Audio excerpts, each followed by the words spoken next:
जय हिंद। आप देख रहे हैं वतन समाचार और मैं हूं मोहम्मद अहमद। दोस्तों, आज एक और वाक़या हमारे साथ पेश आया। जब सुबह हम उठे तो हमारे फ़ोन पे एक घंटी बजी।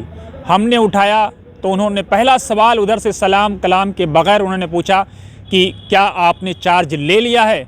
मैंने पूछा, मैंने कौन सा चार्ज लिया है? बोले, क्या ये अरीबा का नंबर है? मैंने कहा, नहीं भाई, ये मैं पत्रकार हूँ, ये मेरा नंबर है।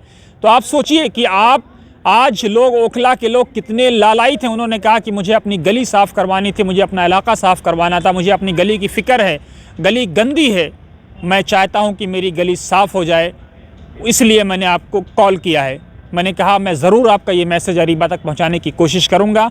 ना तो मैं काउंसलर हूं और ना ही मैं अरीबा का प्रतिनिधि, लेकिन ज़रूर मेरी कोशिश होगी एक पत्रकार के नाते आपको अरीबा तक आपका ये मैसेज पहुँचाऊँ। तो दोस्तों, आप अगर एक ज़िम्मेदार नागरिक हैं तो ज़रूर आप अपने पार्षद को, अपने विधायक को, अपने सांसद को लगातार टच करें, उनको एहसास ज़िम्मेदारी दिलाएं, उनको ये एहसास दिलाएं कि आपने उनको वोट दिया है, वो आपके प्रतिनिधि हैं। वोट नहीं दिया है तब भी आप उनको ये एहसास दिलाएं कि वो आपके प्रतिनिधि हैं, आपके इलाके के नुमाइंदे हैं।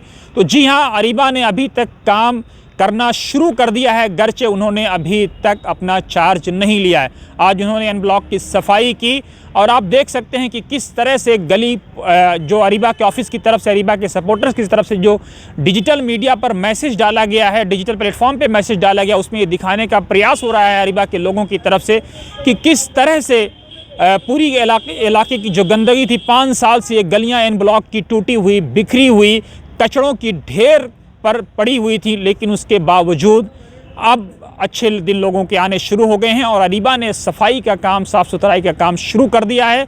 ये एन ब्लॉक का इलाका है। आप देख सकते हैं कि पहली बार 5 साल के बाद आप देखेंगे कि सफाई सुथराई के बाद चूने से उसको तज़ीनकारी की जा रही है और रास्ता लोगों को इंडिकेट करने के, दिखाने की कोशिश की जा रही है कि आप इधर से जा सकते हैं, इधर से जा सकते हैं, ये रास्ता है, वो रास्ता है। तो आप ज़रूर अपने पार्षद को टच करते रहें, अपने विधायक को टच करते रहें, अपने सांसद को टच करते रहें। अपने इलाके की तरक्की हो या साफ़ सफाई हो या सुथराई हो या कोई और काम हो, आप ज़रूर उनके दरवाजे को नोक करते रहें। आप ज़िम्मेदार शहरी बने, ज़िम्मेदार नागरिक बने, यही मेरे आपसे विनती है। हमारा एपिसोड कैसा लगा ज़रूर कमेंट बॉक्स में अपनी राय दें। साथ ही आप हमारे यूट्यूब चैनल को लाइक, शेयर और सब्सक्राइब करें। अगर आप चाहते हैं कि बिना रुके, बिना थके और बिना झुके इसी तरह से हम सही और सटीक जानकारी आप तक पहुंचाते रहें तो ज़रूर आप हमें डोनेट भी करें।